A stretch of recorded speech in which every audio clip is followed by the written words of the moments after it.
Hi everyone, welcome to my channel. চলো দেখে নেব তোমার পার্সন এই মুহূর্তে কি ফিল করছে তোমার সম্পর্কে। বলতে তো চেয়েছিলাম অন্য কিছু, যাই হোক, মনে মনে তোমার পার্সনের কথা চিন্তা করো, সঙ্গে ইউনিভার্সের কথাও চিন্তা করো, যাতে ইউনিভার্স এই রিডিংয়ের মাধ্যমে সঠিক বার্তা তোমার কাছে পৌঁছে দেন।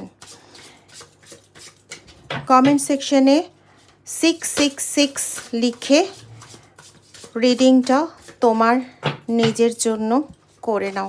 ওকে, চলো। হর হর মহাদেব, ওম নমঃ শিবায়। রিউনিয়ন, গ্রেট এনার্জি এসছে। Please exchange your energy, please exchange your energy. খুব কম পাওয়া যায় এটা। রিইউনিয়নের এনার্জি এসছে তোমার জন্য। তোমাদের মধ্যে যা সমস্যা রয়েছে সেই সমস্যার সমাধান হবেই হবে। স্বয়ং ইউনিভার্স এবার তোমাদের সমস্যার সমাধান করবেন। ওকে, তো রিউনিয়নের এনার্জি এলো। ওয়াও, যাদের বিয়ে সংক্রান্ত বহুদিন সমস্যা চলছে, যে বিয়ে ঠিক মতন হচ্ছে না, বা বিয়ে হতে গেলেও বাধা, কোনো না কোনো পথে বাধা চলে আসছে, সব কিছু ঠিকঠাক হয়েও কোথাও না কোথাও কেটে যাচ্ছে, তাদের ক্ষেত্রে বলি তোমাদের সমস্ত সমস্যার সমাধান কিন্তু হতে চলেছে অতি শীঘ্র। আর মাত্র 3 মাস, আর মাত্র 3 মাসের অপেক্ষা। Next, wow, please please exchange your energy by like, share, subscribing এবং কমেন্ট করতে অবশ্যই অবশ্যই ভুলবে না। আজকে আমি বারবার করে বলছি, তোমার জন্য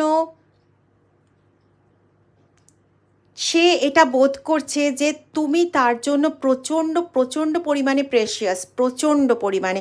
তোমাকে ছাড়া সে যে থাকতে পারবে না, সে যে বাঁচতে পারবে না, এটা সে ভীষণভাবে রিয়ালাইজ করছে।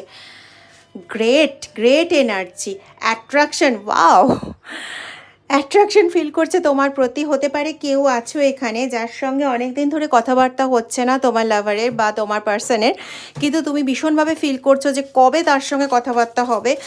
তাকে ছাড়া তুমি থাকতে পারছো না, প্রচণ্ড অ্যাট্রাকশন ফিল করছো তার প্রতি। তুমি ভাবছো যে তোমার, তার জীবনে তোমার কি কোনো রকম অ্যাকসেপ্টেশন নেই বা অ্যাকসেপ্টেন্স কি নেই? উত্তরটা ইউনিভার্স তোমার হয়ে মানে তার হয়ে তোমাকে দিয়ে দিচ্ছে যে অবশ্যই তার জীবনে তোমারই প্রাধান্য সবচেয়ে বেশি। তোমাকে ছাড়া সে কিছু বোঝে না, সে কোনোদিন কিছু বুঝবেও না। গ্রেট।